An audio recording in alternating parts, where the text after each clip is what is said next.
এদেশে একের পর এক ধর্ষণ হচ্ছে, তাও আবার গণধর্ষণ হচ্ছে, মারামারি খুনোখুনি, আরো হচ্ছে গুম খুন, করছে শিশু নির্যাতন। একের পর এক জন্ম নিচ্ছে মাফিয়া বাহিনী, নির্যাতন করছে হাজার মানুষের উপর। পাল্টে গিয়েছে একের পর এক সিংহাসন, কমেনি অমানসিক নির্যাতন।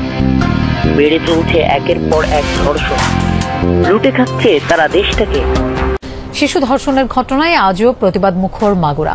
দোষীদের সর্বোচ্চ সাজার দাবিতে মানববন্ধন ও বিক্ষোভ করেছে শিক্ষার্থীরা। মধ্যরাতে সাথিয়া বেড়া আঞ্চলিক মহাসড়কের তলট এলাকায় এই ঘটনা ঘটে। প্রত্যক্ষদর্শীরা জানান, একদল ডাকাত গাছের গুড়ি ফেলে সড়ক অবরোধ করে, তারপর দেশীয় অস্ত্র নিয়ে যাত্রীদের। এদিকে নির্যাতনের শিকার শিশুটি আজ প্রথমবারের মতো চোখের পাতা নাড়িয়েছে বলে জানিয়েছেন চিকিৎসকরা। মাধ্যমে রূপপুর পারমাণবিক বিদ্যুৎ কেন্দ্র থেকে $5 বিলিয়ন লোপাট করেছেন, অর্থাৎ $500 কোটি, যা বাংলাদেশি মুদ্রায় 60,000 কোটি টাকা। অকারণে হারিয়ে যাচ্ছে হাজার মানুষের জীবন। প্রশ্ন, কি হচ্ছে দেশে? এটাই কি চেয়েছিল 5ই আগস্টের প্রতিদান?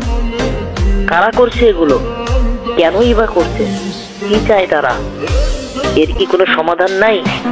সমাধান তো অবশ্যই আছে, আর এই সমাধান নিয়ে তৈরি হচ্ছে আমাদের আগামী পর্ব, রহস্যের উন্মোচন। সাবস্ক্রাইব করে আমাদের সঙ্গে থাকুন, জানতে পারবেন এক গভীর রহস্যের উন্মোচন। ধন্যবাদ।